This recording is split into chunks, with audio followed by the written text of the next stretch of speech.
Hello. Hello. Hello. Hi. Welcome to this special limited edition podcast. Recorded on a Sunday. Is this the 425 waffle then? It's the Sunday afternoon roast. The irregular waffle. The irregular waffle. Oh dear.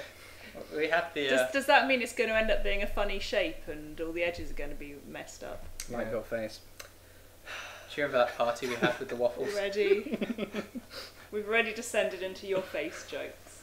This is what happens when it's not at the normal time and place. It all It's goes alright. horribly It's alright wrong. because we can knock points off Chris. That's not fair. I wasn't actually taking metaphorical. A point for being here though. Oh. But he's lost it by being insulting. So It's evened out already. on this special Interesting edition, style. on this special edition show, we have, of course, Edgar.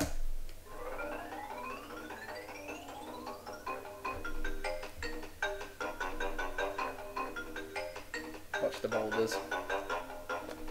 Run away from the boulders. Jump into a pit. Hello, Apples. Edgar. Hello. How are you? Fruity. Fruity. Yeah. That is good. Just, It's different. It's different. we also have Emma Preuss. Hello. Got a new theme for you. Let's hear it.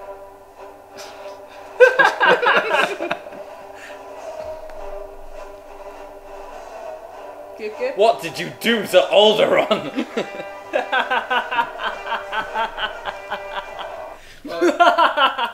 Darth Preuss. After I heard about how scary she was directing the play the other day. She was a good director. I'm a very kind and loving and friendly Were director. you not there for when she It was evened swinging out lots of negativity. What? This is the halfway point of both shows. Yeah, guys, I think you can do a bit better. You can speak up. And you were like so positive, and he was so negative. It evened out. Oh, okay. Yeah, but of course we're two facets of the same being, and thus we have to. I was currently channeling the positive energy, and he was channeling the negative, because we're actually two outputs for one being. Babs does know about this. Yeah, no, Babs just had to come to accept this. And as this is the 10th ever show, because I lost count. this is the 10th 11 o'clock waffle. Okay. The last two. Big has 1-0. just been, there's just been me and James talking, Waffling, waffling. ho ho. Callum was good on the last show actually. We'll Yeah. have to get him on at some point. Unfortunately, a podcast of this one does not exist. So that was because it wasn't a proper 11 o'clock waffle, so it's fine. This is the big one, because we have a special guest star again.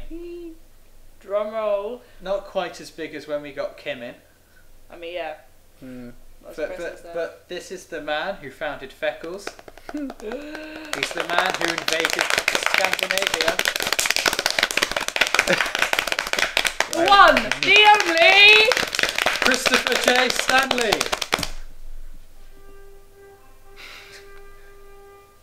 You did start a drama organisation all by yourself. I think I'll call you Clark. Apparently, my name is now Clark throughout this 11 o'clock, 4:20, You're going to have to whatever. move to waffle. Kent. So, shall we? How are you, Chris? Yeah. Psyched to be back in Falmouth? Yeah, it's nice to be back. And it hasn't rained yet. Yeah. I thought it was. Yeah. I took my glasses off earlier to put my contacts in, and I took them off and put them on the shelf, and then I could hear rain, but because I couldn't see, I wasn't sure if it was raining. It was in your mind. No, it was next door. I had the hose on. In your mind. No, he definitely had the hose on because as I left, he was washing his hippie wagon. In your mind. He's got a yellow hippie van. In your mind. It's there. Come to my house and see it. What have you been taking, Mac? I'm not going in your mind. Just that slice of pizza from the other night. Not without gloves. I've missed the bell. Shall we proceed with the questions? Okay. I just had a moment where I heard it's like bells. Ah! Yeah, far You too much fool. jingling. But Watch your jingle. I think we should go to Emma for the start of every question, though. Mm. Or does Emma need a bit of time to think about them? It's up to you really. It Sporadic. depends how kindly you're feeling, considering unlike normal, I haven't had any chance to see any of these questions in advance and prepare answers so I can sound witty and erudite. So No change there. Ooh, man. oh, No. And we welcome to the show Mr. Tumbleweed. I'll just I have go a sound cry effect beneath for this that. blanket. Wait for it. I have a sound effect for that. Where is it? For me crying beneath a blanket. The blanket's extremely windy. Shut the window, Ed. I'm glad my blanket now. It's cold. Shall we begin with the FA Cup final? We shall. FA Cup. FA Cup final was yesterday afternoon. Yes. Man City won, which is a pain because I really wanted Stoke. The psychic monkeys lied. The monkeys that predicted that there were 2 different buckets of bananas at a local zoo near Stoke, and the 3 of the monkeys went for Stoke, and 2 of the monkeys went for the Manchester City bucket of bananas. So it was supposed to be 3-2, but it was 1-0 to Manchester City. Who decided to have monkeys go off? I don't know. I mean, Someone who was a genius. clearly, we've seen that octopi are the most psychic of animals. I think you'll find that octopi is actually the incorrect plural because adding an I on the end is the Latin plural. Octopus is actually Greek, so the correct would be octopods. Octopi implies there's 3.14 of them. Oh. Or there's quite literally a dead octopus. It's in a pie. actually, isn't In a it pie. 3.142? 3.14195, and then it just gets silly. So, Or one convenient button on your calculator. Yep. should we get back to the question? No. So FA Cup final yesterday, but what else? What has been the greatest sporting final Now, ever see- across all sports? See, this is Let's start with Chris. horrendously unfair, Mac, because I'm the only one who actually watches sport out of the 3 of us. Yeah. So I have a multitude of answers, and they have a I hate all sport answer. Ed has a notebook. Ed does have a note, but Ed was probably done some research. I have a jug of coffee. We'll start with the non-sporting people because I think everyone admits that the best final that could be appreciated by people who didn't like sport was the 2006 World Cup final, which was extremely boring, but had Zinedine Zidane go over to a swearing Italian who had made insults about his sister and mother and headbutt him in the chest. The infamous headbutt. Zidane! Got immediately sent off, and it was his last ever game in football ever. So quite a way to go. And then he went into Final Fantasy 9 and started doing things. He had the Zinedine quest. Zidane? Yeah, the main character of FF9's Zidane. Ah. Clever. Edgar, what have you got? I have a really rubbish answer. In which I went for basketball. Because I was thinking about Space Jam at the time, so you know where this is going. Ah. Yeah, it was actually Michael Jordan's last game, and it was the finals. And he basically had 10 seconds for his team to win, and he pulled it off in those last 10 seconds by actually, Okay. dunking a ball straight into the... Good Don't forget answer. Bill Murray's the substitute. But that was like real life. This was before Space Jam, obviously. Yeah. I think as well, Max, seeing as due to the football events that are happening today, we should mention West Ham. Any West Ham fans out there, you are almost certainly going to get relegated, but you look as if you're taking Wigan Athletic down with you.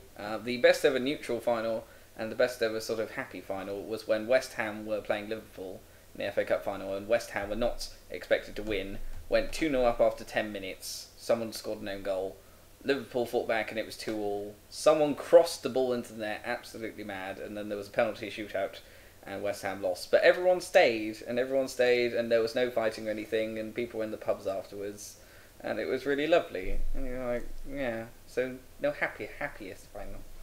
But, yeah. I like ham. Emma, what have you got? A severe dislike of sport. Yep. No. Well, I I'm going to go for a far more interesting sport, which sadly isn't televised, Okay. which is the wonderful game that is Last Man Standing. What you do is you draw out a large circle or a square in a field, fill it full of people, preferably of all ages and genders, makes it much more fun, and then the last one left inside wins. I've played this before and it's very, very exciting. I'm also proud to be the last female that was left standing within it. I say standing, I was dragged out, so last one to be carried off. Yeah. Rather brutal, I should think, really. We played that in Scouts all the time. It's Yeah, very good. I played it with Scouts as well. Yeah. It can be brutal, but I think it's a lot more entertaining. Mm. I'm generally of the opinion that sports are a lot more fun when you're playing them than when Yes. you're watching them. Almost certainly, actually. Definitely. I mean, you know. Mm. Yeah, I do know. When you get to the final of British Bulldog, that's quite exciting as well. Yeah. You with a broken arm, you're chasing everyone else. Yeah. I mean, the World Cup final in Germany was probably the one with the Zidane headbutt was probably the best for me, Joe. But because I wasn't in the stadium, but I was in Germany, so I heard it with German commentary, and then it was really noisy because apparently half of Germany, half of Munich is Italian, and Italy won. So yeah, despite the fact that Germany was already out, I got no sleep because Italy won. So, or France had lost. I think it was probably France had lost. I think that might have been it. A sort of let's all hate France with our car horns. Question 2. A fan attacks Celtic manager Neil Lennon the other night during their game against Hearts. But what other tales of people invading sporting/public events do you have? An extra point if you've actually streaked at an event. Edgar. I haven't streaked at an event. I think I would be scarred myself. Yeah, well, You recounting one of...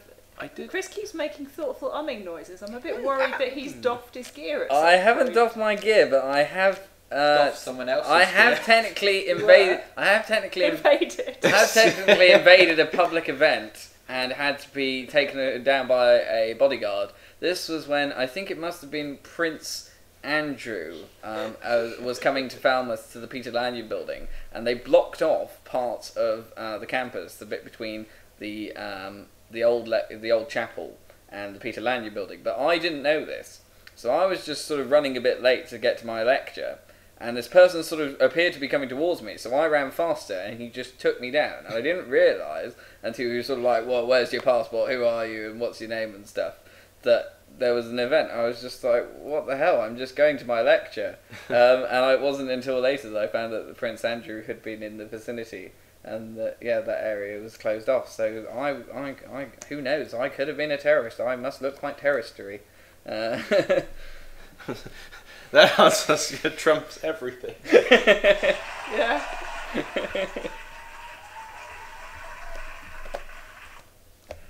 Emma. Wow. I think streakers are always good for a laugh, really. And I have to say, I've never actually streaked myself, which is probably a very good thing for everyone involved. But I was at a festival celebration thing, and I saw the wonderful sight that was a streaker with a small dog on a lead with him, gallivanting through the midst of a group of Morris dancers, which I think is beautiful in a very Quintessentially disturbing British. way. I don't know which one's more Yeah. traumatic. Beautiful. Edgar, what's the note for fashion store? Not much. I was kind of really stuck for this one. I kind of like it when mascots fight. Yes. I really like that. It makes it more interesting.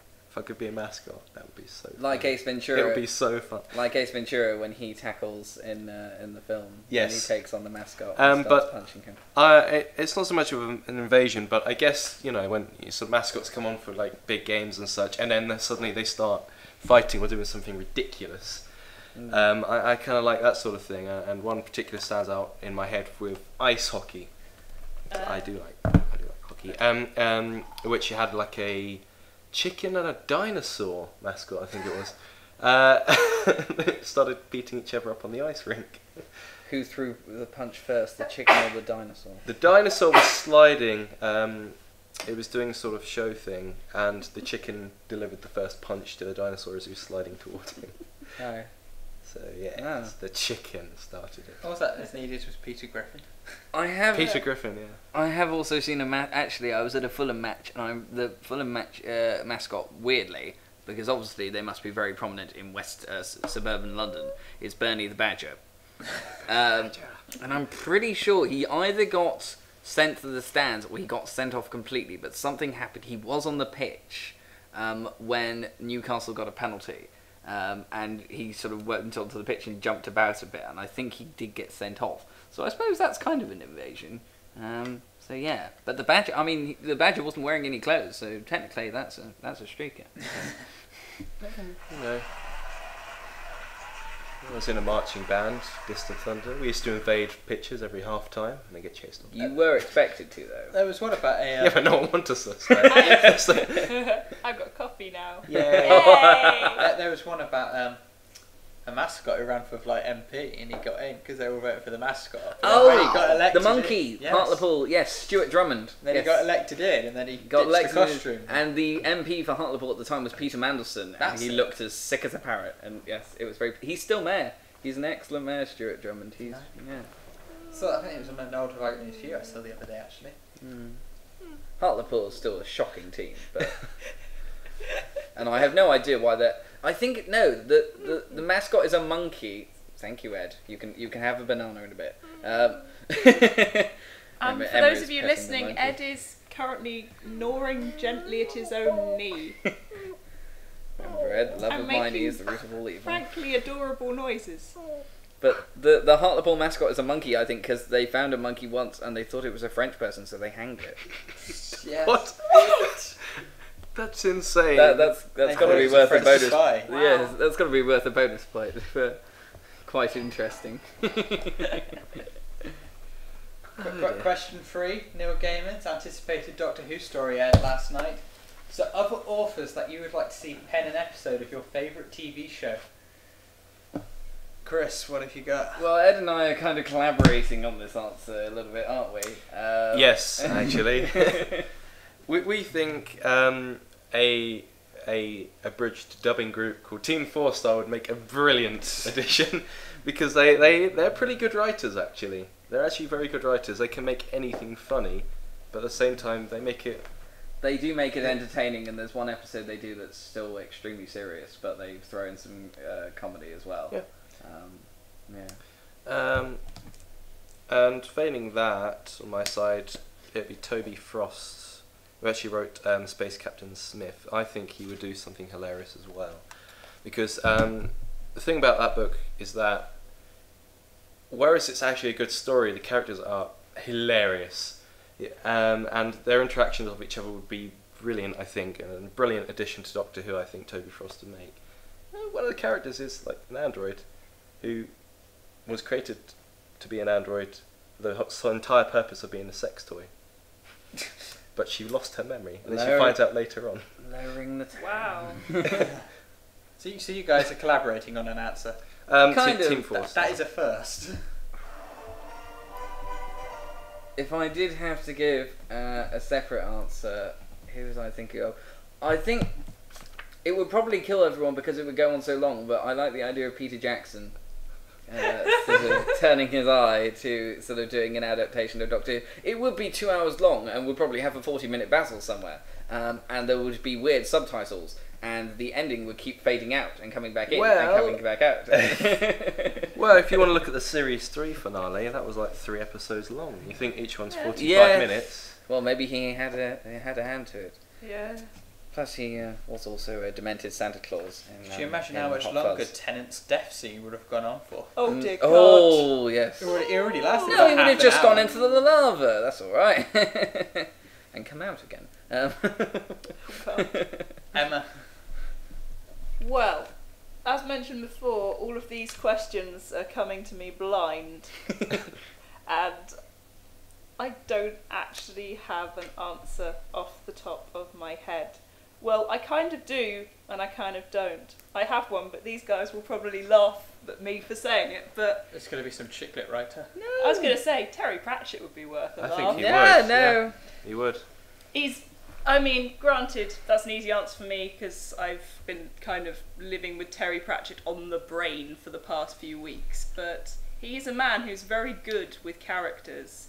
And although his books are, you know, kind of silly at times, so is Doctor Who. They can be quite deep and meaningful at times, so is Doctor Who. It could be really quite an interesting collaboration there.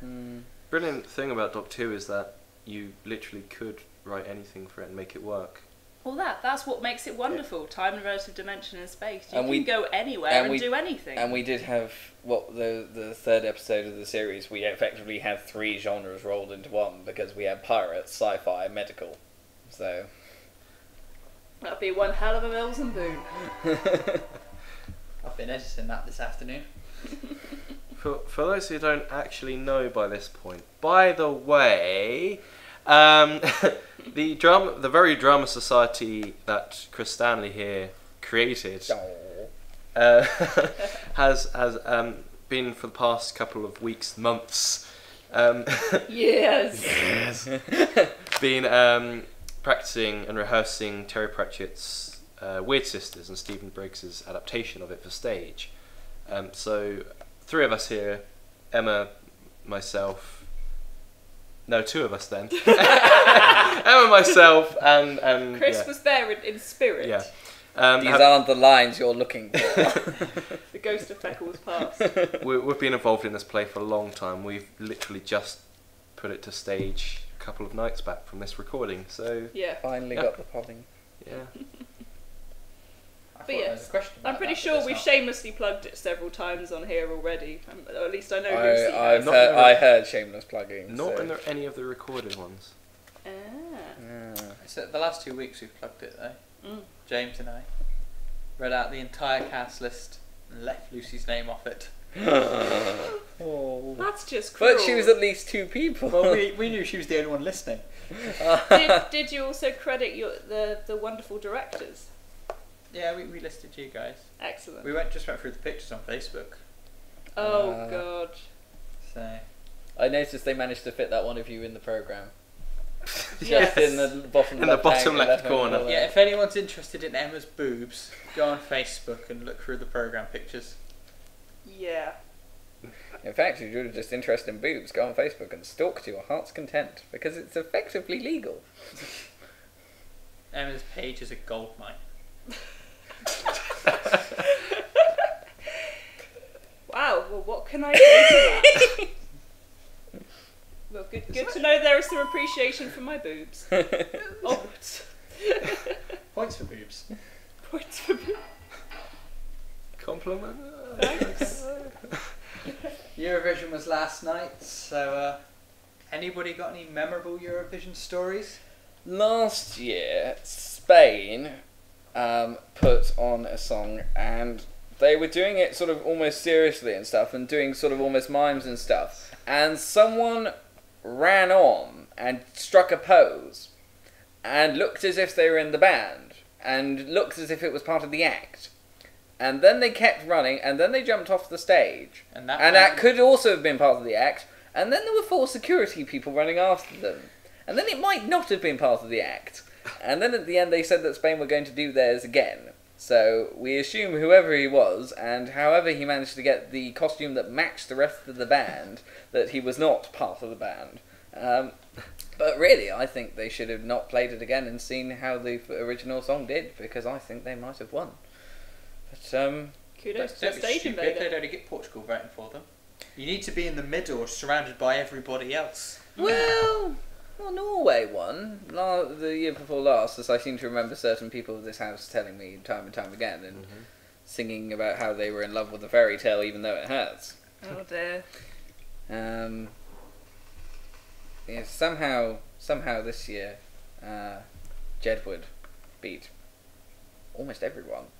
8th? Yeah, 8th. Ridiculous. This is a terrifying reflection on humanity. Yes, I mean, the Representing Irish Ireland. doing well at something, it's just unfathomable. Apparently, Racism! apparently Everyone loves casual little racism. the little message board at the bottom of the telly started going ballistic after Ireland didn't give England 12 points. Ah. Well, they never do. No, they never give us all 12. But Italy and Bulgaria gave us 12, and then we were top for a bit, but we finished 10th, which, I think it's good, actually, that we don't humiliate ourselves by coming last, but we don't win a contest where effectively you have to be rubbish but catchy. Which is why Lady Gaga is so good at getting across to sort of European audiences, because she uses lyrics that aren't any language. So they work in every language. It's like Many sections of it. It's like the ma ma ma, the bit Rah, with, rah, rah. yeah. Rah, It's rah, like, and the rah. Romanian one where it's Maya he, it's not actual words, but everyone. Actually, most of that song is actual words, apart from the Maya he. Yeah, but everyone remembers the Romanian. Maya he. Everyone remembers the Maya he. It's like I'm blue dabba dee dabba die. That wasn't actual English, and everyone in France was asking my brother, "What does the blue dabba dee dabba die?" And he's just like that. It doesn't mean anything. Just dabba do dabba die. Yeah. Sorry. It could have been different if it was Ed and I's rendition of Hey Pepper Jude Chips by or the Not. Beatles, the na na na na na na bit. It's not words, but everyone knows it. True. Edgar, Eurovision. Yeah. Have you got when Cliff was fixed out of it? No. The Days of story I Boxes. actually have is from 2006, which involved Terry Wogan, interestingly. When he was announcing the actual... Oh, yes. Yes. Yes. When he was announcing the people who would be representing England at And the time. Fern Cotton was also announcing. Yes, yeah. with him. Yes. And he shouted out, "Cindy!" And Fern Cotton was like, "No, it's not, it's Scooch. Scooch is representing us." And Terry Wogan basically made the entire wrong announcement. He announced the wrong person that would be representing us. And there was this moment of just Fern shouting, "No, it's Scooch!" And then Everyone just sort of gradually everyone was like, evolving. "Oh." And then, poor Cindy, she was like, "Oh." Also, Not- Scooch. Why? I don't know. Which one was Scooch? Forgettable. Weren't Scooch the ones who did the really, really cheesy... That one. That's not really narrowing it down. The one with the kind of air hostess. Oh, yeah. I'm sure that Mac remembers it because it I was remember full of really bad double entendres. See, I was always surprised the Venga Boys never went for Eurovision, because I thought, Even the Venga Boys have more self-respect than that.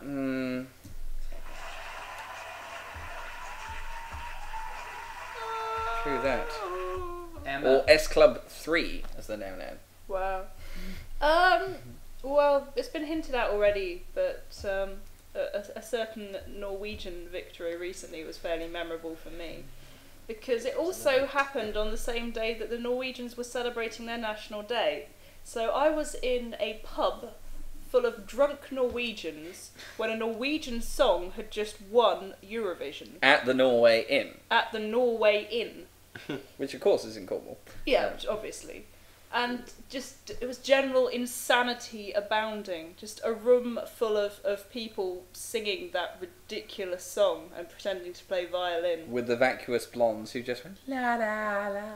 They were We're scary. great fun taking the mick out of the vacuous blondes. Yeah. Remember last year's one where it was just me and you and the rest of the house was Norwegian? Yeah. The Brummy German talking about her underwear. I washed them just the other day. Sounded just so weird. It's like, are you from Dudley? You sound like Adrian Charles on meth, on crystal meth. Actually, another year of Eurovision I really did like was the year that Finland hosted it, because they did such an awesome job of hosting. I mean, it was the year after the very memorable Hard Rock Hallelujah, which was awesome. Oh, yes. But yeah, Finland hosting it were very cool, because not only, did you get to open a show with Hard Rock Hallelujah, which always puts me in a good mood, but in between each song they put together these really beautiful little shorts And it was all about how lovely Finland was. It was all about people falling in love, and there were random Moomins and Father Christmas and people shoveling snow to see each other and slapping each and other with goths fish. with babies. And it was very, very surreal, but very, very adorable. Goths and with then, babies is when it turned into horror. And No, it was a cute little goth baby. What was the UK's one last night? A bunch of bankers sat on the street holding was out tubs of money. blue. But yeah, I was going to say, and No, then, the just video. when I thought Oh, Finland right. couldn't trump that, it got to the halftime show, and then my favourite cello metal rock group, Apocalyptica, were playing the midway show with acrobats and fire! Shall we have the scores? School's already.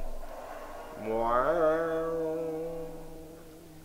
On 15 points, it's Emma. On 15 points, it's Chris. Ooh. Narrowly in the lead on 17, it's Edgar. Oh. Whoop, whoop, whoop. Golfer Sevi Ballesteros passed away from cancer last week. Regarded as one of the most influential golfers of his generation, give me the name of someone who has inspired you. Tony Hawk's. Which one? Well, The one who did the comedy routines and one from Red Dwarf, or the skater? not the skater. Skateboard. Although I imagine he is relatively inspiring to some people. Tony Hawk's the comedian who wrote books about Yes. travelling and the Round Island with the With a Fridge fridge. guy.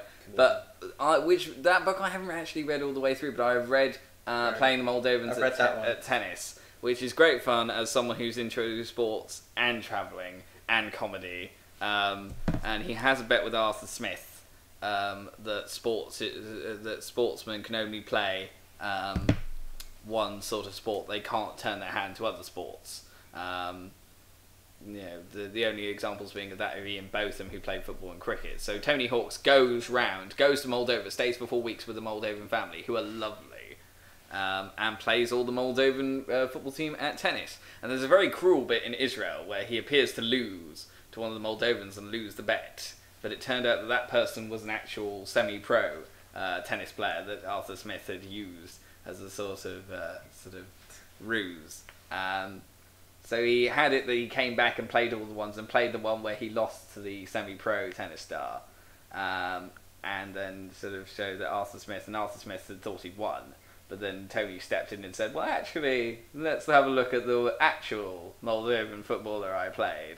And yes, and whoever lost had to strip naked and walk through Wandsworth High Street. I would not wish that anybody to witness Arthur Smith walking through. No, they went very quickly from saying take it off to put it on. But it's just the sort of mad way he did it and the sort of way he travels and stuff. But yeah, and if it wasn't Tony Hawk's, I'd say Bill Bryson, who's pretty cool and who I met in the Houses of Parliament in December and who was generally awesome.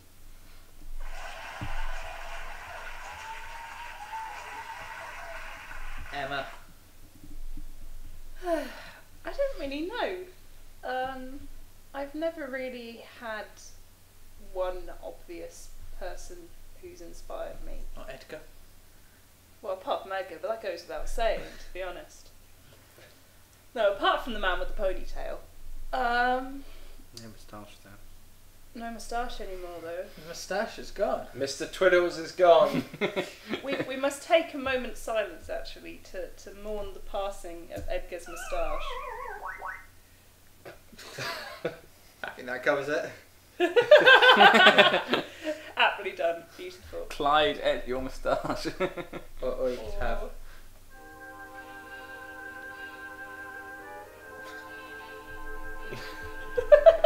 It's okay, the moustache goes on to appear in silent movies. Don't worry, this moustache is gone. As But Charlie- somewhere out there as- in the world, a baby has been born with a moustache. The moustache lives on as Charlie Wait, Chaplin's wait. stunt moustache double. Or you could have.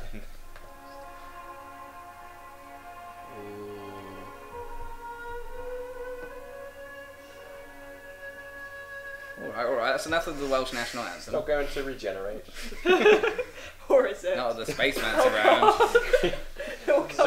It'll come back with extra curls. But no, going back to the question, which I have sidetracked. No, as I said, I don't really have one obvious person who has inspired me. I mean, to be honest, what always inspires me is anyone who works hard and tries their hand at different things and lives life to the fullest. And there are a lot of people who do that. What doesn't inspire me is people who get famous for no good reason, people who seem to be in the spotlight for lack of talent, if anything. And Sucks the fact to be in that the 21st century. yeah, and the fact that a lot of people seem to aspire to that now. So yeah, anyone who's willing to make an effort to have some talent and actually get out there and make the most of things. Big people and Big Brother inspire me to actually do stuff with my life, rather than just sit in a house and be filmed. So True, I am actually. being recorded. Backwards I inspiration. am being recorded in a house, so. It's But that's true. all right. That's all right. It's the irregular waffle. Edgar, people have inspired you. Keith Webb, who actually made the Traveller's Tales Oxford division of Traveller's Tales Oxford, which is a video game company. I know this guy personally. I speak with him quite often, and since he had a very small team, but he got them all together just by himself. They put out quite a few games until eventually he went off on his own and is trying to make an entire game by himself right now for the Nintendo 3DS. And he did everything himself. Wrote the script for it, did all the art for it, did all the music for it, and he's just an inspiring guy. He's a lovely guy. And he really makes me want to do something in the game company in that sort of way. Yeah, definitely him. Is that the Crash Bandicoot company as well? They made a Crash Bandicoot game, but not all of them, no. Hopefully later on tonight I shall conquer the galaxy and have victory over Jimmy on Battlefront 2. I'm glad you said on Battlefront 2. I was a bit worried Yes, where I that was was going. too. Yeah. We all know about you trying to conquer Jimmy. Stop making rude jokes, Emma. That noise didn't help, I have to be honest. What was that? Yeah, a few Jimmy sound effects.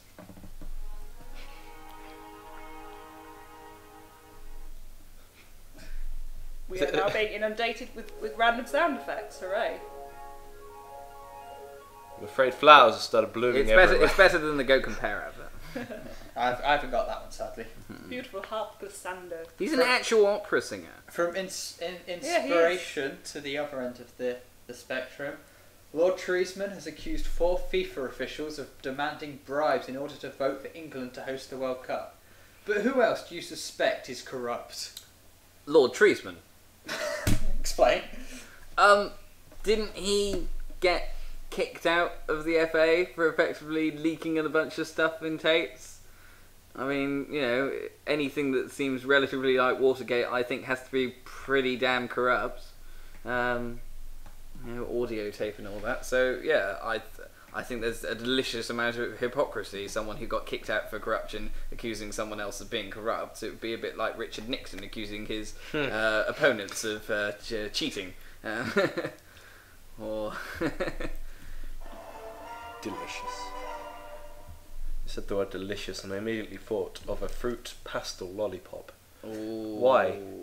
Because they're good. I haven't had one since I was about 8 years old. I haven't had ones in ages. Mini milks. Mini milks. Mini milk. I know. Had one a couple of days ago. Edgar, in a who do day. you suspect is corrupt?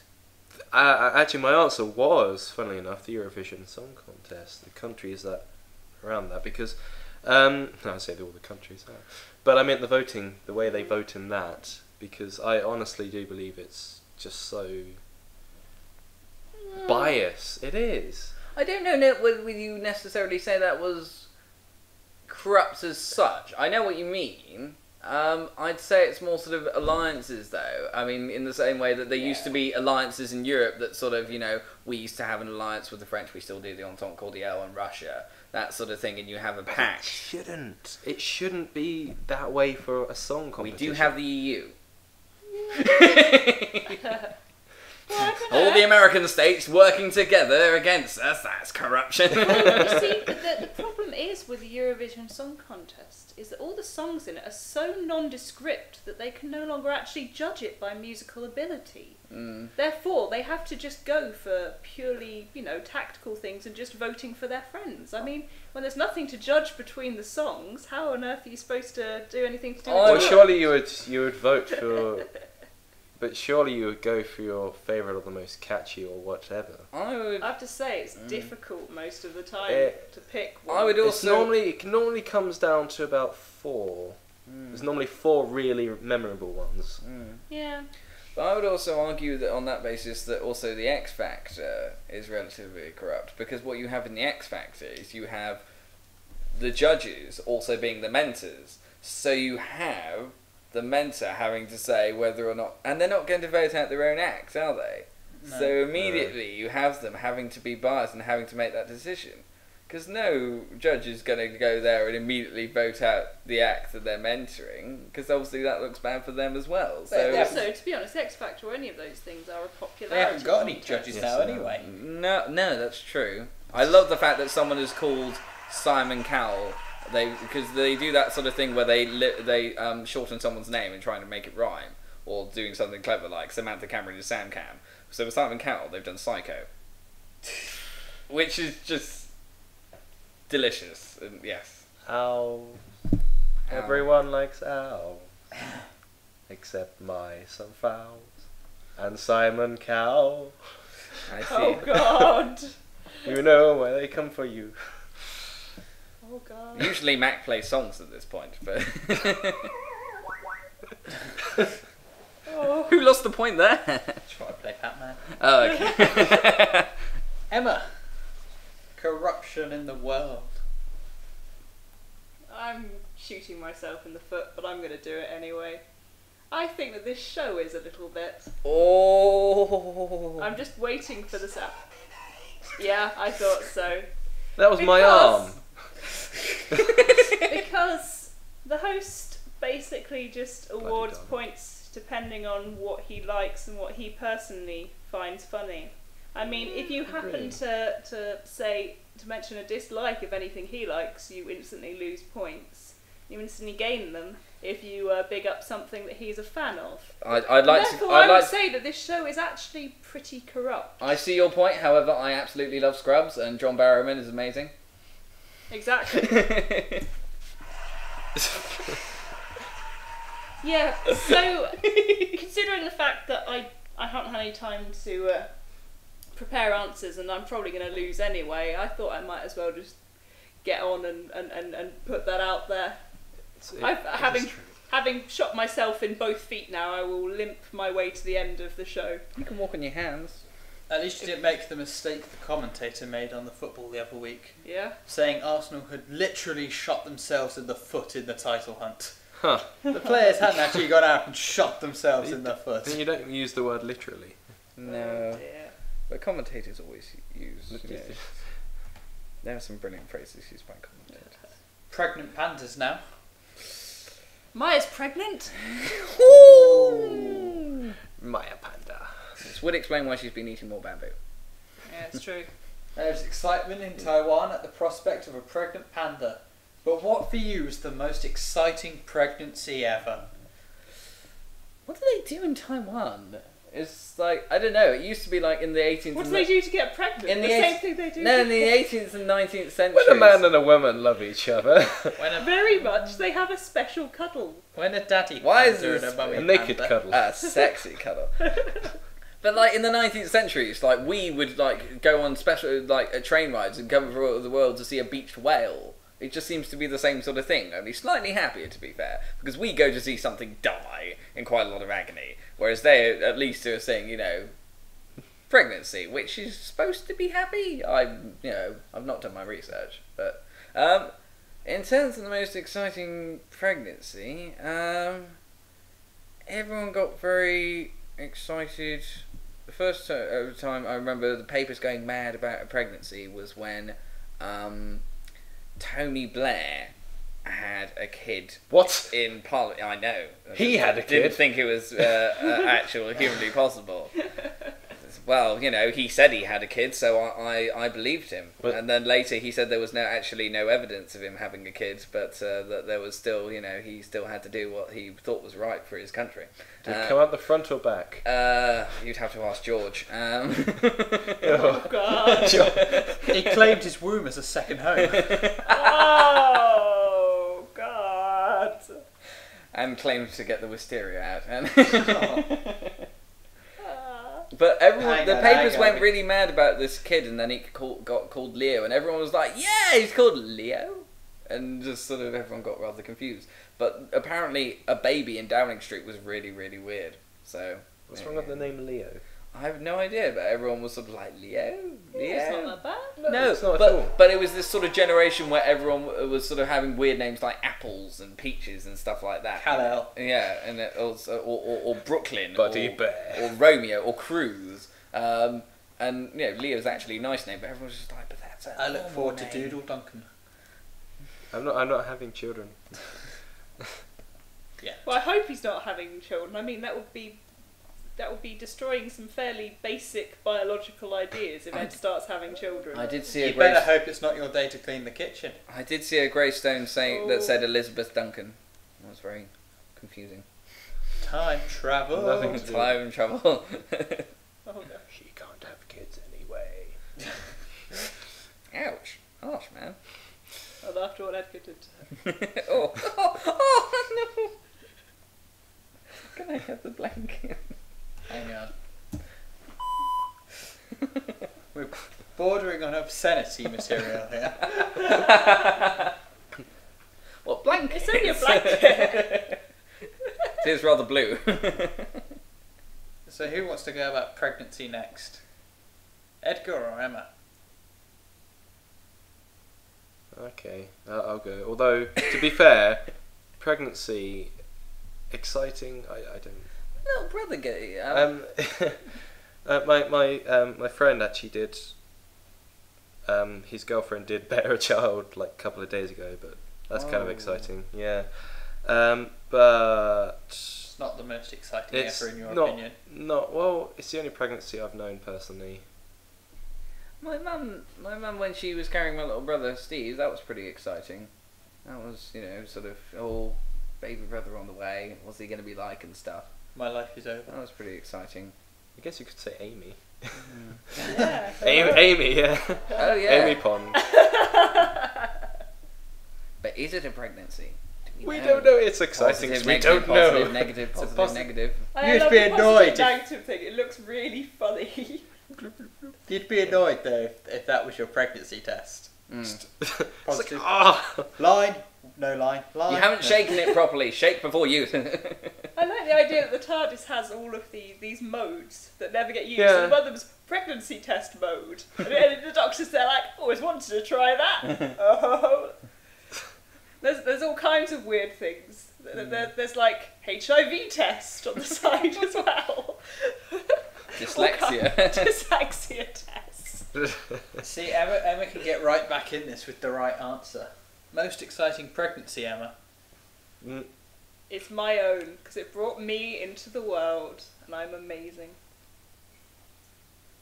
No, to be honest, it's not that many people I know have got pregnant, but actually I've got quite a nice story for this one. I've got a friend back home in my old drama group before FECCLES, who was also called Emma, and she was very unfortunate and had cystic fibrosis. Ooh. And because of that, she was pretty sure she couldn't have a kids, baby. Yeah. And so for a long time, she just had to live with the fact that she couldn't have a child. Mm. But about a year and a half ago, she finally managed to get pregnant. And the poor woman, I mean, she had almost 30 hours of labour. And all kinds of complications. But how heavy was the kid? I can't remember, but 'Cause she I now was finally 10 has a little pounds. boy, and I see pictures of him online quite often, and he's very cute. And he's doing I very was well. £10.3. My mother must have hated me when I was born. £10.3. That's a monster child. Poor mum. Sue, as in Sue from FECCLES becoming a grandmother. That was a pretty. I mean, yeah. So like her daughter having a kid. That was a pretty exciting pregnancy. Because we got to see granddaughter Sue. Aww. Yeah. So that was pretty cute. Pirates. Yay! They don't get pregnant. Pirates They of just the get infected. Pirates of the Caribbean 4 is out now. But who is the greatest pirate of all Is it? time? I thought it was coming out on the 18th. Right. Well, it's out somewhere now. It's out in the US now. Anyway, greatest pirate. Are we going with Edward Teach? Are we going with Tim Curry as Long John Silver? I think we're going with Tim Curry as Long John Silver. Edward Teach is Blackbeard. almost Yeah. definitely, yeah. I know that. Bristol. I watched One Piece. Sorry, no. From Bristol originally. Blackbeard used to set his beard on fire apparently because he was that bonkers. He But didn't Tim... actually set his beard on fire. No, he probably didn't. Well, had, I think he had things in his beard that he set on fire. Yeah, they were the lighters for the cannons Yeah. that he kept in his beard, and then they would be sparking. And then everyone was from a distance would be like, "Oh my word, his beard's on fire! He's absolutely mental." Whoa, that dude's hardcore. Yeah, but Tim Curry as well as Long John Silver he's so good. At that. He's almost even better than he is in Rocky Horror. It's a close run thing, but he's excellent in that. Even though he only gets one song, this is my only number. Got that saved on the box at home to watch. Emma, pirates. Pirates. So pirates are always pretty cool. Can't believe I have no pirate sound effects. I just have silver bullet. You've got no pirate sound effects? That's not silver bullet. That's it. Oh, I can do fire. For Blackbeard. Amy is a pirate. Oh, true. Actually, yeah. She was worryingly good as a pirate. I think a lot of fanboys were very happy when she put on that outfit. Mr. Alex, I believe. Yes, who is in Doctor Who Confidential. Quarter of his head is in Doctor Who Confidential episode 3. Oh, really? Yeah. Oh, I don't know. There have been female pirates. They've been They pretty have. badass. There have been some pretty Yeah. bad. I was thinking of this actually. There have been some pretty badass female pirates, which does make. Anne Bonny. Yeah, Yeah. Bonnie. Yeah. And they got out of hanging. They avoided death by being pregnant. Or at least claiming it. Yeah. Yeah, that used to be one of the. You That used to be one of the few ways to get out of a hanging. Would be like, I'm pregnant. Please don't hang me. You'll kill the baby. And then you have to wait around for a while, and then they go, wait a second, you're not really pregnant. I am now. I'm pregnant now. It's like, quick man. Sleep with as many people as you can to get a baby, so you're not going to get killed. Then one of them gives you HIV. Damn. Irony. So you're going with the female pirates. Yeah, I guess I probably Matt goes will. with the I female mean, part. there are some quite cool ones. It's not necessarily the best answer, but Ed. I like One Piece. I like One Piece. Yeah. Still going, man. Yeah, it is still going. It's only halfway through the series. About 500 odd episodes. Anyway, yeah, my pirate's actually from One Piece. Yeah, he's Crocodile because he's awesome. I quite like Zorro.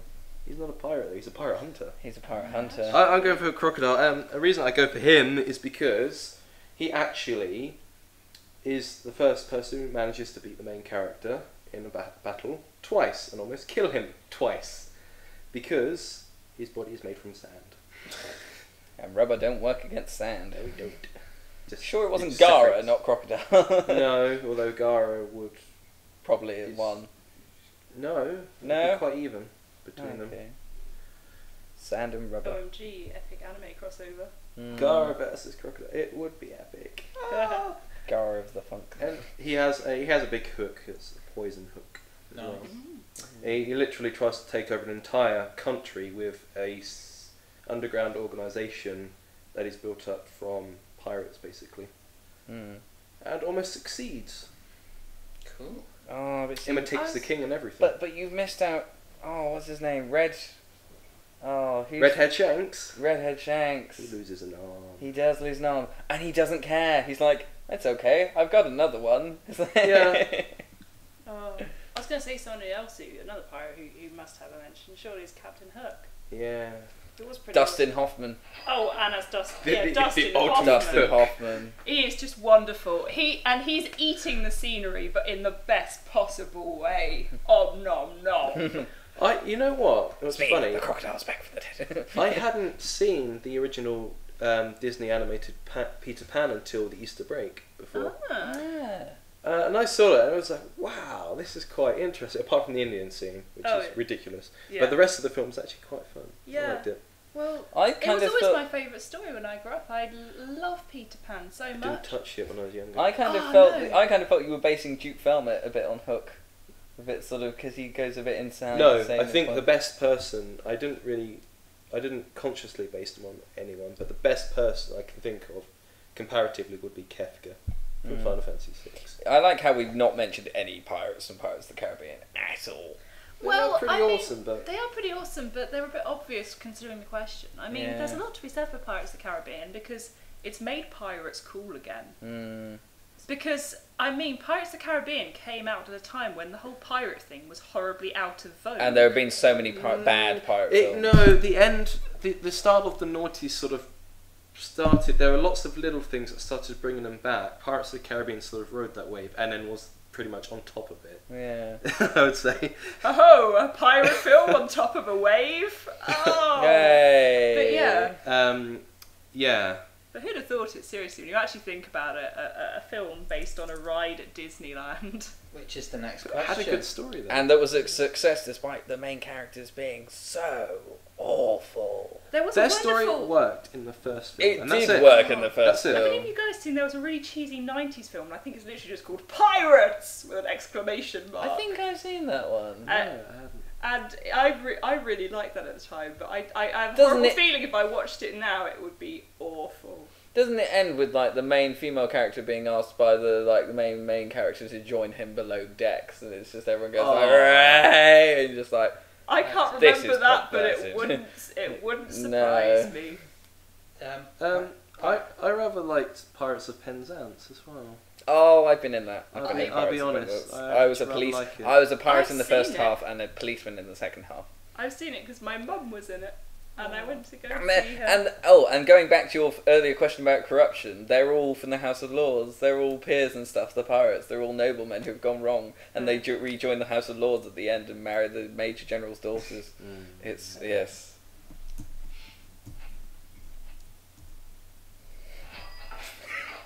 Yeah, yeah. Cash till's not quite working. Yeah. needs re-oiling.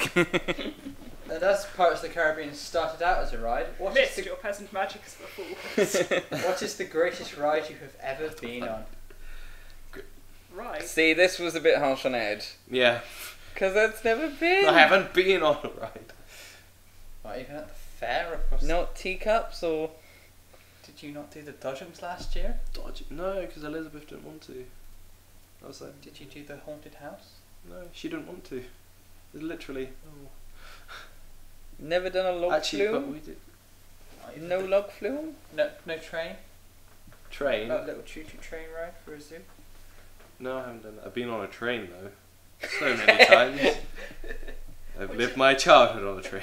So I'll just give you a He point. was to move born on. on a train.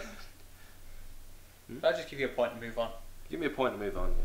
For surviving Cornish trains, they are a bit of a ride. Chris. Still better than the trains. I don't look like someone who's been on quite a lot of theme parks, and I have. I've done almost every single ride at Alton Towers, really, because I went sort of 4 years in a row. So I've never been on Nemesis because it kept breaking down. Nemesis would always break down when I was thinking of going on it. Star.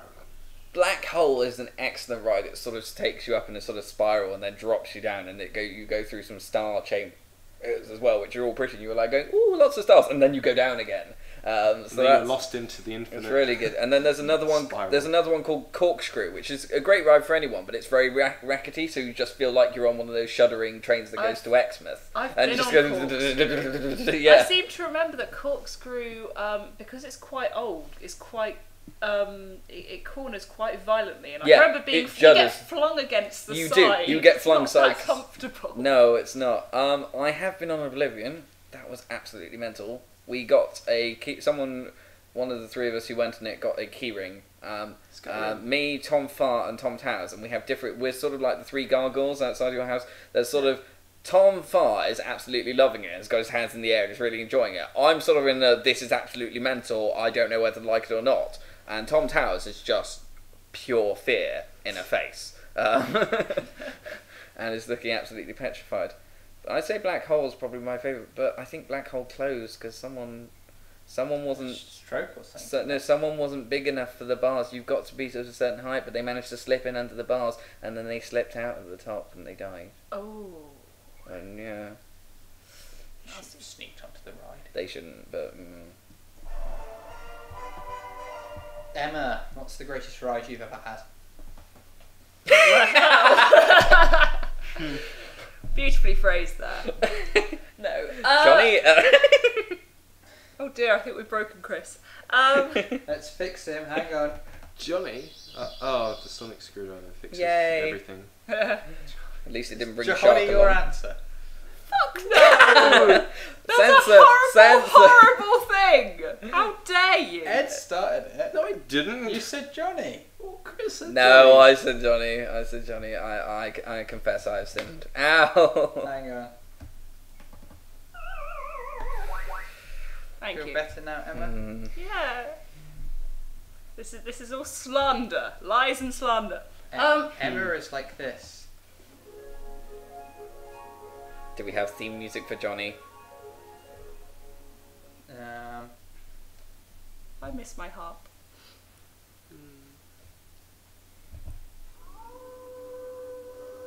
Heath. It's not that bad. Heath. Oh, Rapey Heath, yeah. In jokes aside, There is no button for serial pervert. Mm, oh dear. Anyway, yes, my favourite ride that I've been on is probably Air at Alton Towers. I haven't been on Air. It looked a lot of fun though. Air is amazing because I've been on bigger roller coasters. I've been on Nemesis, which was fun. But the whole thing you have with that is you spend the whole time going around going, I'm up, I'm down, left, right, this is really fast. And you come off and you're just kind of confused. It's exhilarating, Nemesis, but it's not. The thing about that makes Air fun is it's properly like flying, and you really enjoy it, and it's just an amazing experience. It's just really fun. I went on it about 3 or 4 times in a row. I didn't get to go because the queues were just insane for that. But yeah. Nemesis is it's a blur. You're standing in the queue and it goes past you in a blur. And it's just like it's Did mad. nobody go onto the world record naked people on a roller coaster ride one? Is that at Alton Towers? Did they take photos for that one? All kinds of The things. long flume on Alton Towers is really That'll good, just be actually. G-force in all kinds of places you don't want G-force. The second log flume drop goes through a tunnel. And it's actually probably scarier than most roller coasters. Discussing random nudity on roller coasters reminds me. As we do.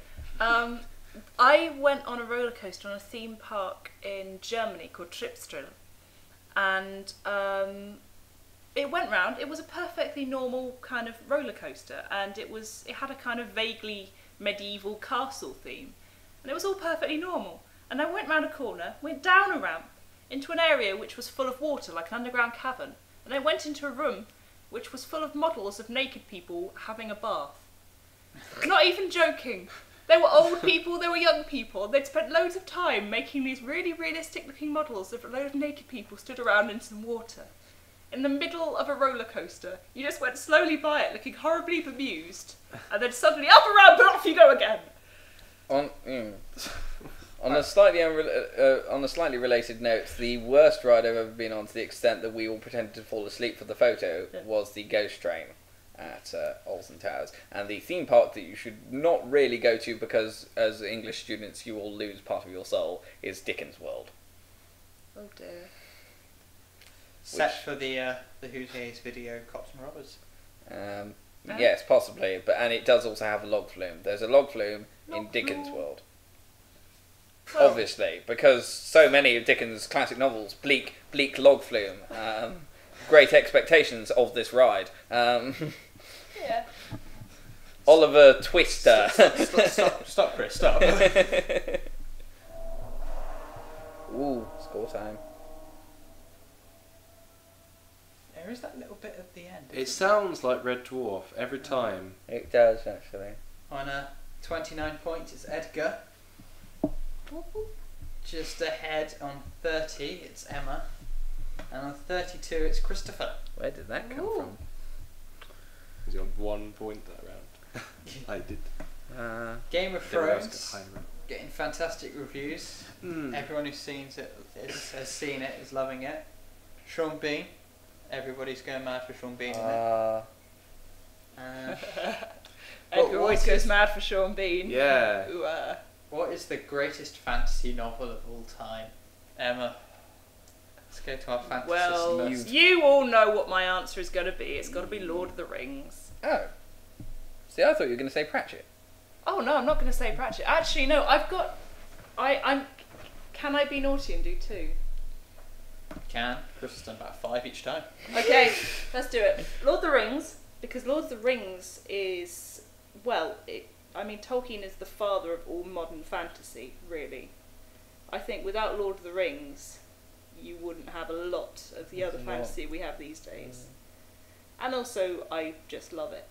But what I would say is probably, maybe even one I like more than Lord of the Rings, is his Dark Materials, Pullman. which are amazing. And which I've were written ruined my by the film. dissertation on his Dark Materials, which probably tells you quite what a fangirl I am. Did the film ruin it for you?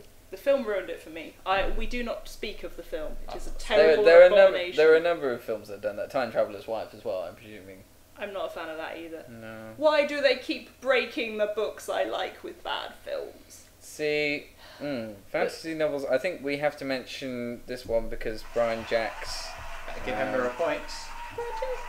Brian Jacks died this year, unfortunately. Did Redfall. Yeah.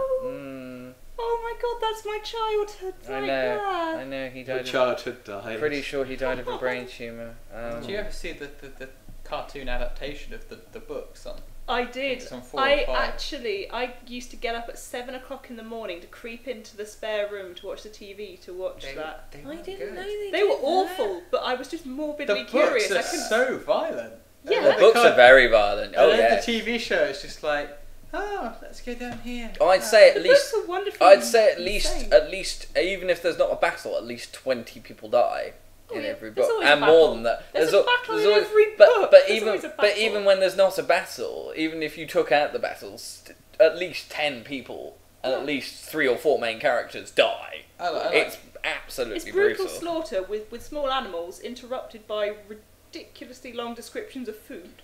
Yeah, and the worst one is when someone actually doesn't die. It's in the first book, and one of the foxes manages to get away, having stolen a bit of treasure, and he and he falls from Red Wall. He steals something from the abbey. He manages to get away, having killed someone in the process, and he flees down this sort of what he thinks is a rabbit hole, and then he just sees these eyes, and it's a snake. And he does come back, but he comes back and half of his face is just gone. He's got this sort of almost Phantom of the Opera mask. And even though obviously there are no pictures in the book, he's just there going, oh. Are you going for Red Wall then? I think I am going for Red Wall. Oh, good old Red Wall. And I think we all kind of want to say Harry Potter because whilst it's not everyone's automatic favourite, it did. I think a lot of us would have got, it's one of those sort of reading bases that we sort of have, the sort of foundation. A lot of it got into it, and because there were 7 of them, that you sort of stayed with it, and it was over a lot. It stayed with you for a long period of time, and it still kind of stays with you because obviously they haven't finished the films yet. I have to say, I think we were very lucky to be the age we are when Harry Potter came out because we did grow up with them. Yeah. We did. We were pretty much the perfect age for the series. Yeah. And I think a lot of, anyone who reads it now, they're all going to be there. You don't have that kind of waiting and pretty much growing up at a fairly similar rate to the characters. I went off to uni and the year that they finished, she brought out the 7th book. So Well, the year that he effectively finished. I was supposed to play Harry Potter at Walworths, but I got stuck in the floods in the Midlands. Because I was reading Harry Potter on the day that it flooded. So yeah. I was stuck up in the Midlands. I couldn't get home. Hmm. But they still paid me, which was good. Well, that's good. Still paid me even though I didn't work. Edgar, fantasy novels. Difficult, this one. Is it going to be your own? Oh, I know who he's No. going to mention. I know who he's going to mention. I have a guess, but I might be wrong. But I've forgotten his name, which is really bad. Then you don't know who I'm going to mention. Oh. Actually, I read quite a few when I was younger, but funnily enough, the one that did stick with me most was his Dark Materials. It actually was Philip Pullman. Okay. It's the one that stuck with me most. I think Robin Jarvis deserves particular mention though, because I really loved his Woven Path trilogy when I was younger. Very good fantasy with history type book there. Yeah. I actually reread The Hobbit recently. Yeah? Yeah. Oh. I actually ended up using it for writing for children. Oh. That's the thing, I actually, sped read it. because Lord of the Rings, in terms of fantasy novel, I did get through them, but they took a while. Whereas The Hobbit, The Hobbit is so much simpler. is much better paced, and I But love Smaug. I Smaug is actually prefer brilliant. Lord of the Rings to The Hobbit. I have to. I mean, I it's- have to revisit The Lord of the Rings. I read The Hobbit when I was 12. I Yeah. tried reading The Fellowship of the Ring when I was 12. After I finished The Hobbit, Yeah. I did not like the style change. It was a lot more dragged out with everything actually. Because Lord of the Rings is a brilliant story in a wonderful world written by a man who is intrinsically a little bit boring. I just love though, because in Lord of the Rings, Frodo almost, he's a little bit scared, but he does want to go pretty much from the start. He doesn't need really any controlling. Whereas Bilbo's just like, I do not want to go. I really do not want to go. And All his dwarves just turn up at his house. and a wizard. It's just like wizard and dwarves. So we've chosen you. We've got It's like, battle axe. You've got battle axes. You're coming with Not us. just that, they don't just have battle axes, and then they produced an array of instruments. Yeah. Because in The Hobbit, everyone always has a convenient instrument to hand. Attach some strings to your Everyone axe. You've got a guitar. Everyone sings. The spiders. But that's the same with Lord of the Rings. I mean, everyone joked about it when Lord of the Rings the musical came out, but to be honest, I reread the book around that time, and it just hit me quite how many moments there were. And then Aragorn sat down and began to sing. And you just think, what are you doing? This would never happen in reality. Gil-galad He was doesn't- an elven he king, doesn't of him sing. the harpers sadly sing, the last whose realm was fair and free between the mountains and the sea. But Aragorn doesn't sing. He just sort of goes into a sort of, what? Oh no! Just a sort of Legolas saying something like the classic. They're taking the hobbits to Isengard, and him just sort of going, oh. Have you noticed in the film though, they always use Aragorn for every reaction shot? Yeah, that's Anything the thing. happens, it's Anything like happens. flick to Aragorn, looking troubled. Berserker runs. Happy. Berserker. What do you think, Berserker blows up Helm's Deep. Cut to Aragorn. It is, all the way through. So Gimli lying in a bowl of water by then or something. I Yeah. blame Orlando Bloom. Just fire a bunch of arrows quickly. Don't go. Nope. No, he's still not down, Aragorn. Didn't even take his legs. If you'd taken a leg, wouldn't have killed him, but it would have stopped him. Would have fallen over. Shoot him in the eye. You wouldn't see him turn around and run back the other way. Get the old man to do it. The old man had an excellent aim. One shot, boom. Yeah, Guy whoopsie down. daisy. He wasn't even trying to hit him. Smallville came to an end on Friday night in America. After 10 years of being Clark Kent, Tom Welling finally got to don the cape and become Superman. So, people are superheroes. People are superheroes. Whoops. You're giving yourself a point What there, exactly Matt, and does I think that it's well question deserved. mean? It was a bit vague, just people are superheroes. Well, the it was thing more of is- an announcement thing- than anything. Just What- cast people as Thing is, in superheroes. Feckles, cast us. in Feckles though, like I think we've all been superheroes because what we used to do, we played the game from Whose Line Is It Anyway? Called Yes. Thank Goodness You're Here, and we had loads of people being that. So I was Tesco checkout boy at one point because I happened to have a shirt that made me look like someone who worked for Tesco. But the best one ever was Dan Scholes being Procrastination Man. With this Skyshift, and he was just like, okay, I'm going to get right on this once I've sat down here. And it was I don't know. I think thank goodness you're here, Badger Telepathy Woman. yes. Was that Sue? Sue, It yeah. was yeah. Sue, yes. Badger telepathy woman. She was there for a good minute or so, just looking into space and with her throat just going,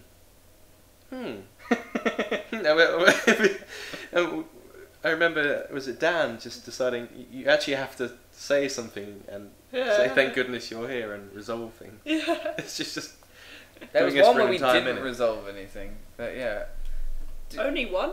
Yeah, but I mean, do you mean people you know as superheroes, or do you mean anyone in general? Chris Stanley is the Staninator. The hat stand. That's down here. Hat man. I think we should have to cast all of us. Hmm. You can't. Oh. Well, you can if you want.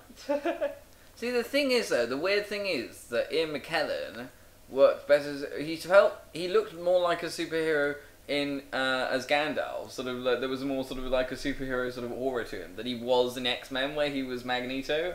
And I don't know why. He's awesome as Magneto, though. It was very confusing, though, X-Men, because you had Patrick Stewart and Ian McKellen in the same film, and they just kept looking the same. I don't know why they did, but they kept looking the same. I don't know. Radagast, that was it.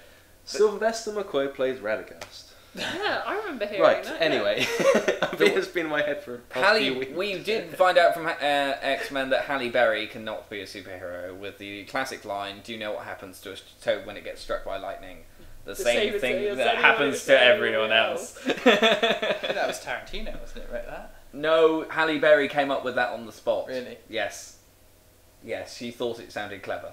Well, it's not clever, but to be honest, Kind of both of us can remember the line. It's so clearly true. it had something. It's just the fact that by the third film, she's like, I won't do it unless you give me lots of money and make my character really big, and give me a sparky new haircut, which just isn't Storm. Yeah, the heck, everyone went on about the damn haircut. She I mean, stops being Storm. She She doesn't just look starts like being Storm. Halle Berry walking around doing The a Catwoman. X-Men costume was a classic.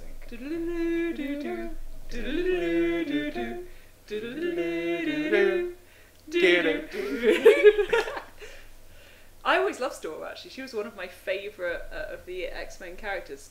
I think it's partly just because she looks really cool. The Beast was my favourite. I don't know why. Played by Nicholas Hoult in the upcoming film. Oh. And he was Frasier. Kelsey Grammer played him in the third film. So yeah. Hey, Emma, have you got superheroes or have you cast people? I haven't. Can we go back across the Edgar, others? what have you got? You have a notebook full of writing. I have Neil Gaiman as Neil Man, with all the powers of a Neil. I also have...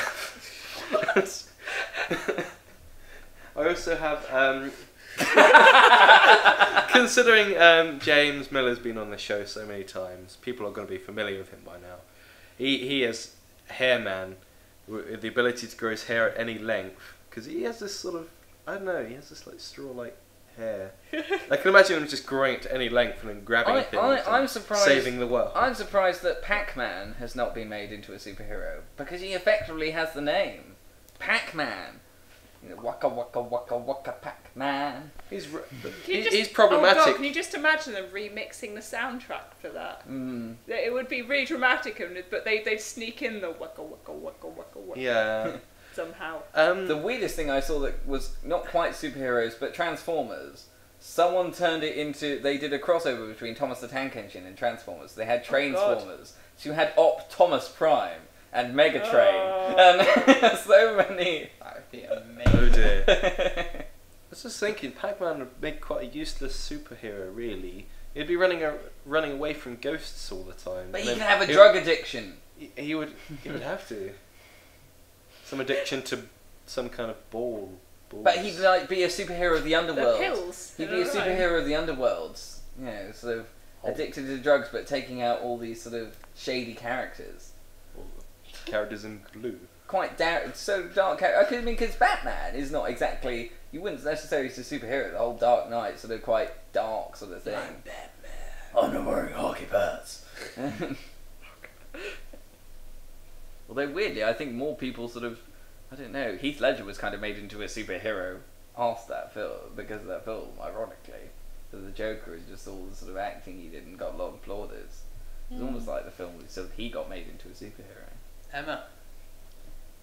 Well, I'm going to sound like a ranting feminist again, but I just genuinely think there aren't enough female superheroes. No, I entirely agree. Millicent Fawcett would have made a good superhero. Suffragist. Oh right, okay, yeah. Got But I mean, I if you agree think of with it, how many female superheroes have had a film of their own recently? There's been Elektra, which was crap. There's been Catwoman, which is crap. been canned, apparently. Wonder Woman? Wonder Woman's She been was canned. rubbish as well, though. But she was a rubbish superhero generally. They should have had Lois Lane. Lois Lane would have Lasso of Truth! My invisible jet that makes me look like I'm flying around sat down. And like it's just an like, idiot. I've got you in my lasso of truth. You now have to tell the truth. Nice tits, love. To be honest, that's basically it, because they are rubbish. Mm. And I really think someone needs to write a decent female superhero. I think Lois Lane would have been 10 times a better superhero than Superman. And she wouldn't have had problems with kryptonite either. Yeah. She would have been taken out pretty... She wouldn't have had... she would have taken a while to But get if to they'd the actually... Because she's, she's actually a better reporter than him. Yeah, but that's because he goes off to save the world. She actually has time to get good at being a journalist, But because that's what she does. But there's so many video adaptations where Lois is just so dumb, and you're like, oh. Oh Kate no, I Bosworth. twisted my ankle. Yeah, that sort of thing. Help me. Not Terry Hatchett's version. No, true. She wasn't. And Erika Dorrance in Smallville's pretty. She can stand up for herself. Oh, who's the werewolf in Terry Pratchett that's going out with Captain Angua. Angua. Oh, I love Angua. She'd be a good superhero. Should we go on to the next one? Yerp. Yarp. Yarp. Question time is to host an episode from prison. So what other show should move to a prison for an episode? Which prison are they doing, by the way? I'm not sure. Okay. See, the problem is, the best show I can ever think of it being in a prison was already in a prison. It was Porridge. Because Porridge was just such a good show. The thing is... It was. Special episode of Porridge from a prison. But it was- I but bet it- you weren't expecting. But that. it's just like, when they originally came up with it, it's just like, how the hell are you going to make a comedy out of a prison? This is really dark stuff. And they still make it quite dark in some places. There are some really dark messages in Porridge, but they still make it funny. And it's excellent. It's excellent TV. Really good stuff. I like the idea of Dragon's Den being in the prison. Why Or- that show? It Or would The make it- Apprentice. It wouldn't make it change sinister. anything. You're jailed. Yeah, I was the apprentice for a minor street gang. Mug old ladies. Well, The Apprentice could be quite fun. They start off the two teams in the prison. They give them 20 cigarettes each, and they have to trade their way up to a thriving drugs business inside. Meanwhile, they try and stab each other in the back, literally. Yeah, be The quite Apprentice. interesting. I'm Karen the kneecap. Yeah. I They call me like that. Phillips, that's because I murdered my husband with a Phillips screwdriver. I do like the idea of Dragon's Den and The Apprentice in prison. You okay, Edgar? Just thinking about the apprentice in prison. Antiques Roadshow would also work in a way. Think of all the stolen goods and stuff. Well, there's a really classic Monet painting. Where the heck did you get it, sir? I somehow doubt that they're allowed to have their stolen goods with them. You know? They have to give them back if they're in jail. Yeah, generally speaking. But then you can mix it up with bargain hunt and have them have to auction to get their stuff back. Edgar, what have you got for? I actually have the archers in prison. Oh, I said that to you. No, you didn't. Oh, you had that before, did you? Yeah, you haven't mentioned this at all. Great minds think alike. I was thinking the Archers. Yeah, the reason I said the Archers is literally because it is so not like that at all. But you wouldn't know. How would you know? I don't always know where the Archers is set. I mean, it's supposed to be on a farm, but You do get that sense of it, pretty much. they've been making it really dramatic though recently. Apparently, the Yeah. fans don't like it. It's just like, it's really dramatic. We don't like this drama being dramatic. It's like, okay. It's I think it would be funny though, because you got all this sort of the country-esque characters all shoved into prison, and let's see what happens. Total wipeout in prison. Let's have them do. Oh god. Isn't Have that them in just that prison as Arnie well. game? Can where you they make use it past the compasses? mace? Emma, shows to be broadcast from prison. Well, I don't know. You could make. There are several shows I thought Weird of. Sisters. Do you have an Weird O'Clock Waffle? Oh God! But that wasn't a Waffle. prison. Weird Sisters was briefly in a dungeon though. Yeah. With sinister dripping sound effects And some footsteps. pretty good pyro. And some pyro, yeah. I think. Oh, hang on. Pyro. Pyro. That's my finger, Mac. I said, pull my finger. I was going to say, if you could, there are several shows. I mean, you could like put The Only Way Is Essex or Big Brother in there, and then not broadcast I'm it. Just surprised- leave them. I'm surprised actually that EastEnders has never had an episode in the prison.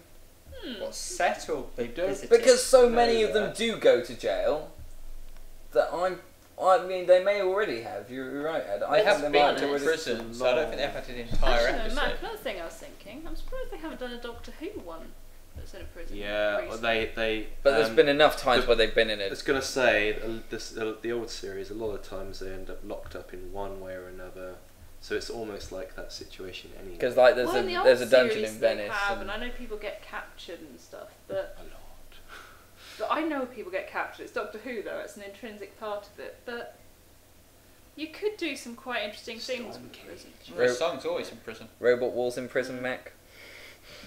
I know you can do interesting things with it though. So kill a lot on You it. can, you can get like a bit of an Alien 3 vibe going on, because in that they're trapped on a prison planet, and that's a really No. interesting environment. No, the Crystal Maze. The Crystal Maze in a prison. Them all Crystal trying to prison. get out and stuff, and Richard O'Brien just being I there. could see that being a slight problem to get on the television. We want to do a game show. They where got the Crystal Maze. convicts get released. They got Richard O'Brien being completely mad on a TV show and Yeah. for a while, so yeah. Don't scare the hair in prison. Just don't scare the hair away in general. What's Don't Scare the Hair? It It's is- a really rubbish recent game show. It's that a comes on robotic before. hair. Doctor Yeah. Who. Yeah, it's it comes on Doctor before Who. Doctor Who. It's a robotic hair that they have to not scare. The weakest link in prison. It's this huge robotic hair. Oh, okay, that's bizarre. It squeaks and Week's everything. Link could be interesting. It would be even. It would just be yeah. Do you know what the Daleks? All the think of? people round the edge would be chained up with just Anne Robinson in the Probably middle. be a of friendlier podium. probably be a friendly atmosphere. The weakest link has finally gone, by the way, can I say? Yeah. Has it? Yeah. My mate Van Stone was on it last year. Really? Yeah. Did he win? No, he turned up in a salmon pink t-shirt. Fool.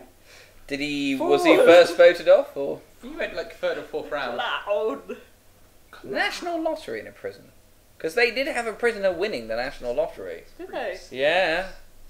Like a rapist and everything. He won the National Lottery, and they were like, because he got allowed to sort of go out just like for an hour or so, because occasionally they do let them sort of just briefly go out and sort of, obviously they're supervised and stuff, and he bought a lottery ticket when he won. Yeah. Wow. Yeah, I mean, Sunniva, where Is in she prison. lives, she's a criminal.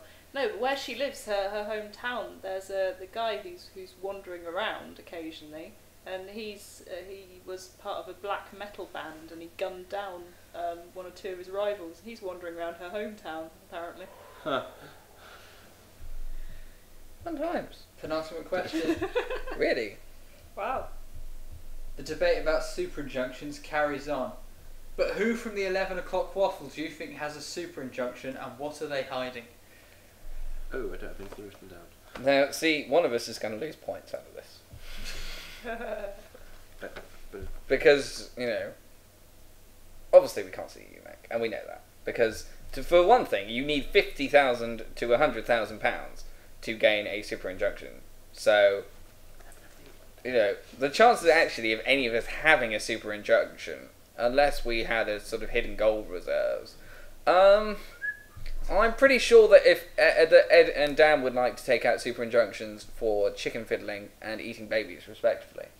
So there's that one. That's not anyone here. There's just so many potential. But see, when the thing is though, FECCLES is lovely, really. Like all the people and generally involved in 11 o'clock waffle, we're not like Premier League footballers. We don't sleep around with loads of people who we barely know and then pay £100,000, which to them is a day's wages, just so people don't find out about it. And it's always men is the thing. So I think you're overthinking the question too much, Chris. Possibly. I like it when we talk about the deep stuff, though. But Emma, you're whistling inconspicuously. Yes. Why did I immediately think Lucy? That's so bad of me. Huh? Why did I immediately think No, Lucy? you thinking Lucy? You can have a point. I think Edgar must have a super injunction to try and cover up because His moustache has as a you- super injunction. Oh yeah, we can't discuss that. No, it's the fact that which has been discussed before, that Ed can make women pregnant just by looking at them. So Ed has therefore fathered many children now, and I'm sure he must be trying to. There's something somewhere keeping that one quiet because I haven't heard that much about it recently. Also, Twins. Ed Inslee's friend Luke, I'm pretty sure needs to have a super injunction because there's a claim going around that he's when he sings, people's clothes fall off. So. I've been there when he sung and my clothes remained on. Okay. It's an urban legend. Okay. No. Ed. How did this whole thing come about with me looking at someone and then becoming pregnant? I don't know, mate. You're the one with the ammo, as it were. I can't. This thing, I can't remember it being made up, and therefore it's probably true. Maybe you have a occlumency or something and decided to get it on whilst you were reading their minds. Ed, what is your answer? I think maybe Easy. Chris Stanley Yay! has probably one for. He's a tea pirate. He's covering up the fact he's a tea pirate. I'm not really, because every time I come to this bloody house, I end up making the tea. He goes around other people's houses and drinks their tea. I don't know him. No, I just Emma. I think. What's she hiding? She's hiding. Why would I need to get a super injunction to show that I'm British? That I like tea. Why would I need to get a super It takes injunction an awful lot against of it? tea. You steal people's tea. I don't know. Tea bag by tea bag. He's done it. Chris is a serial Teabag teabagger. Oh. And Emma, let's see. Oh, she does something. English. she. I think you've been stealing the men from out from under my bed recently, and that's where they've been going. And you have a super injection. You're not telling us that you're actually stealing these guys. I think you need a super injunction for the men under the bed, boy. They're there underneath the clothes pile. It's all true. Did they go missing recently? The whore I think corner you might has be a the super cause. injunction. Actually, no, that's we- not me. Did you I leave think the whole it might be the Norwegians. You're the one next to my room. Did you leave the whole corner in the previous House of Feck? Has the whole corner Yes. moved with you? This corner's seen some action, but not the same kind of No. action. It's not a proper hall corner. No. Okay. At the moment, it's just the sofa cover and my shirt cuddled up together. But it's okay, Mac, because Nick Clegg has pledged to abolish super injunctions. Yay! So he'll Super injections. So of course they'll be increased to £9,000. The Sony Awards were held last week, so dish out your own award to a radio show or host. The Sony Awards. The Sony Radio Awards. Oh. Well, seeing as you're the only person who's ever invited me onto a radio show, Mac, I think I have to nominate you. I need an award. An award You have to come up with the title. for best hospitality and best sound effects. Best sound effects. There they are. Hey. It's, yes. I mean, because the only other people I have to sort of say that I've been on your radio show is BBC Radio Gloucestershire, who interviewed me about her gypsy horse fair, people. Wow. Edgar. I think that the PlayStation Network's not going to win any awards for their big crash recently anyway. Sony Awards and all. But I think that Tom Baker should get an award for best host on Have I Got News for You, because he's just hilarious. I think didn't see that one. it's good. I think, Yeah, that was good. yeah. Look, it's me! I He think it's was- a radio he shows, was was it? Brilliant. This was the Sony Radio Awards, so I assume that was award. But you said for host for anything, right? Yeah, I just meant you just Host give for out your own anything. award. There was someone. Yeah. There was someone in Have I Got News who was brilliant. Who pretended that he had Gordon Brown under his table. Stephen Madigan. Yes. You should watch BBC One this Friday night. BBC One or Two this Friday. He deserves an award for making Gordon Brown popular. That is no mean feat. Shots and water, Gordon. There you go. Shots and water. He was more popular Stop it, being Gordon. invisible than he was. I had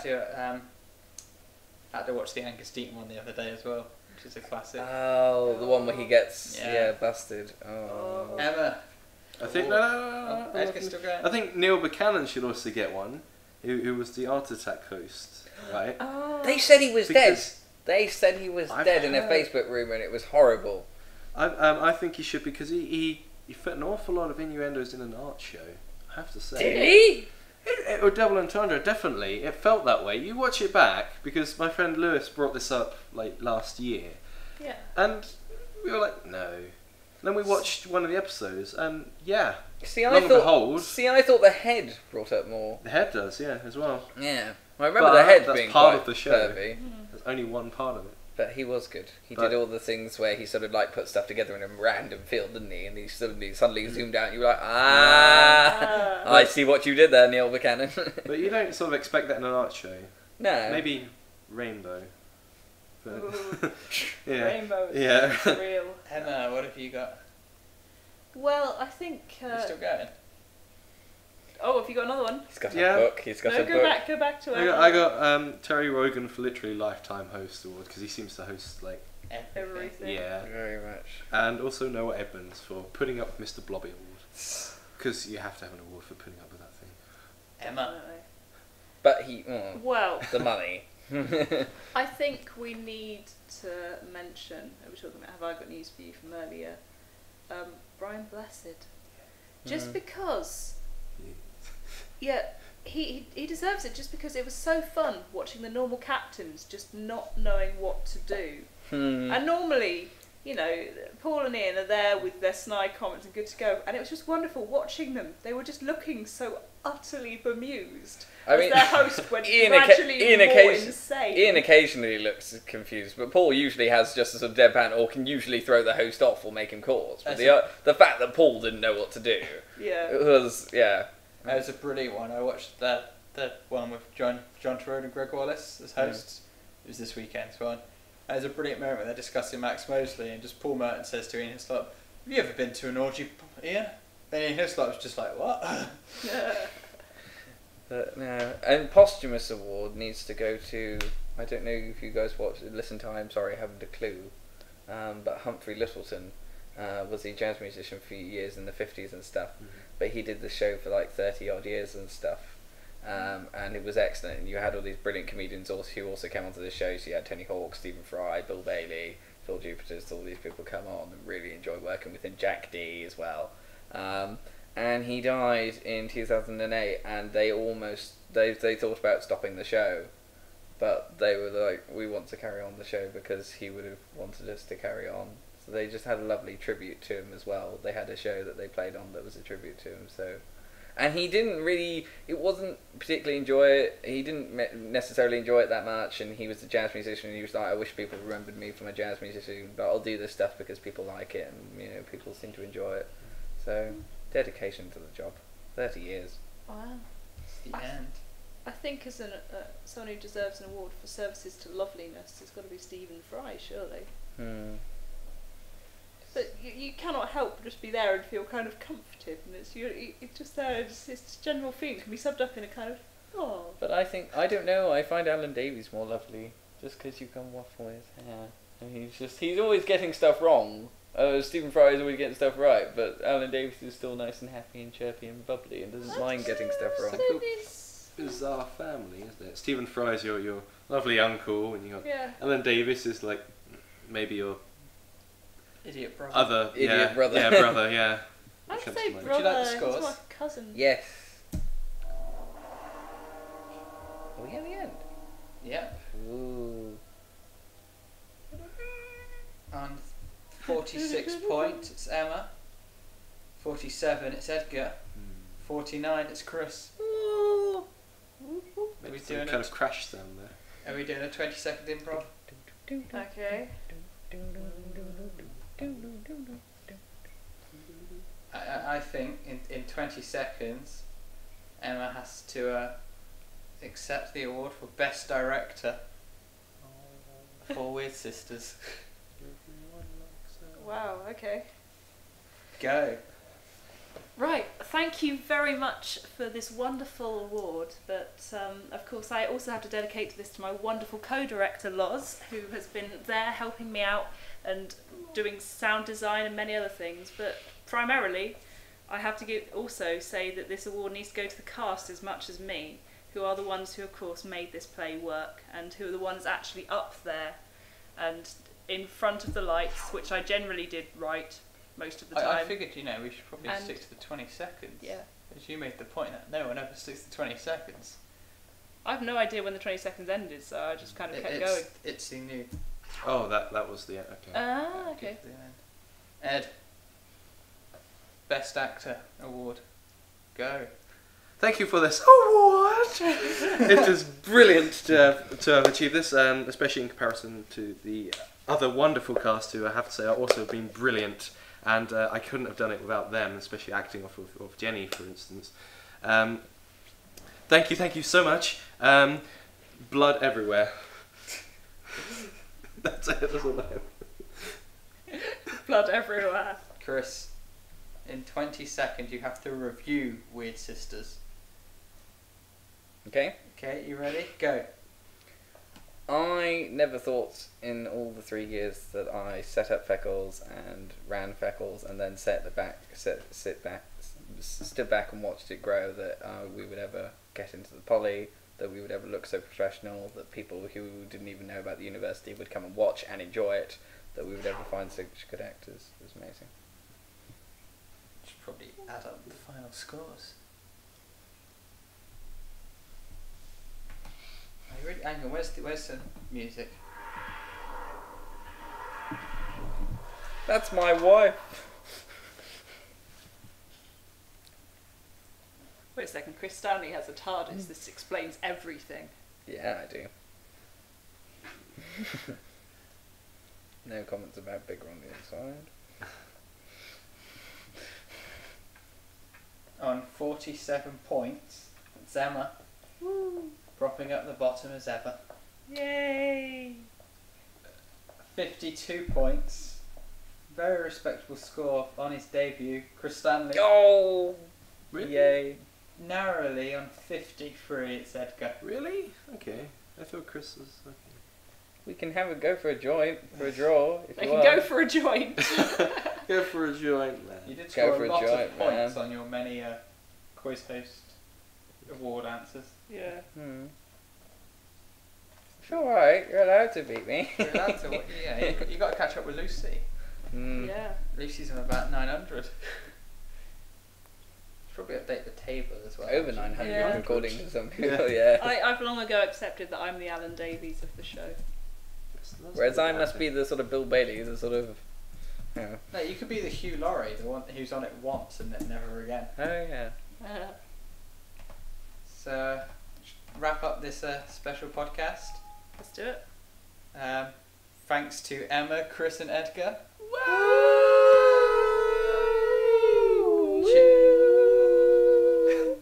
Tune in on Thursday, 10 o'clock for more 11 o'clock. Thursday, Yes. 11 o'clock. What is this madness? The 11 o'clock waffle. Goodbye. Bye. Good. Bye. Auf Wiedersehen.